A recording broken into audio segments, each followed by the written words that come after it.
Bonjour à tous. Hallo zusammen. Hello everyone. Bienvenue sur Europe Cool FM. Nous nous retrouvons aujourd'hui pour vous présenter différentes interviews réalisées ici, à l'école européenne. Tout d'abord, je vais vous présenter le problème de la pollution dans l'école européenne de Strasbourg. Pour ce faire, je vais interviewer Laïna. Bonjour Laïna. Bonjour. Est-ce que tu penses qu'il y a trop de problèmes de pollution, trop de personnes marchent dans la terre? Oui, depuis le début de l'année, quand je suis arrivée dans cette école, j'ai vu presque que ceux qui jouaient au loup ou ceux qui ne faisaient pas attention marchaient sur la terre. Et c'est aujourd'hui aussi, ils le font. Et est-ce que tu penses que tu as déjà vu des plantes pousser encore? Ça dépend, mais pas vraiment parce que tout le monde marche sur les plantes et il ne faut pas attention à la plantation de l'école européenne.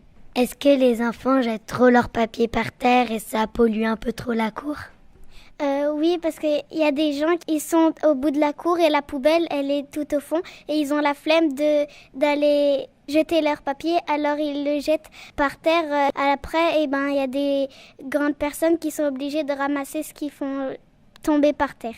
Qu'est-ce qu'on peut faire pour qu'il n'y ait plus de pollution à l'école, plus de papier dans la terre, plus de personnes qui marchent dans la terre?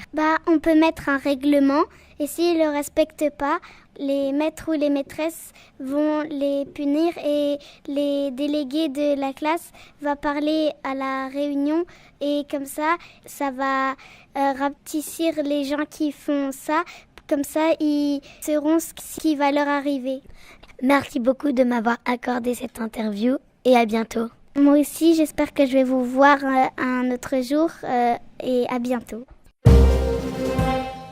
Et maintenant, nous allons parler du gâchis de l'électricité à l'école. Pour ce faire, nous allons interviewer Iskra, une élève de l'école. Bonjour Iskra. Bonjour. Qu'en pensez-vous du gâchis de l'électricité en fermant les volets? C'est pas bien parce que quand on ferme les volets, on est obligé d'allumer la lumière. Du coup, vous pensez que ça gâche beaucoup d'électricité ou pas?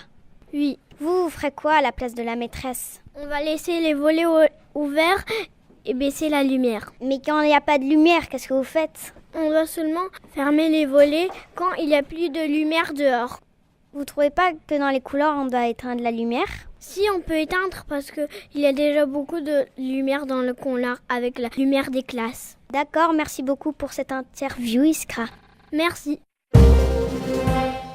Maintenant, on va parler du sport à l'école. Nous allons interviewer une maîtresse de sport. Bonjour. Bonjour. Est-ce que vous trouvez qu'il y a assez d'heures de sport à l'école? Non, il n'y en a pas assez, je trouve. Vous aimeriez qu'il y a combien d'heures de sport à l'école? 1 heure de sport par jour.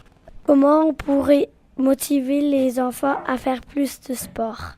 En faisant des activités plus intéressantes. Pourquoi vous pensez que c'est important que les enfants fassent du sport? C'est surtout bon pour la santé de faire beaucoup de sport et c'est bien de beaucoup se dépenser. Merci beaucoup pour cette interview et peut-être à bientôt. Merci, à bientôt.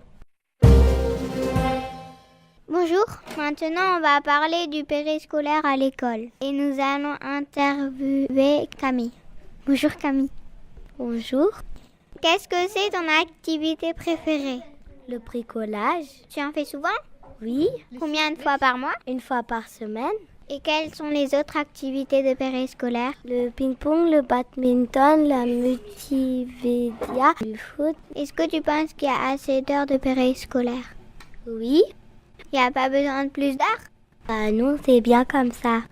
D'accord, merci beaucoup et à bientôt. Au revoir, à bientôt.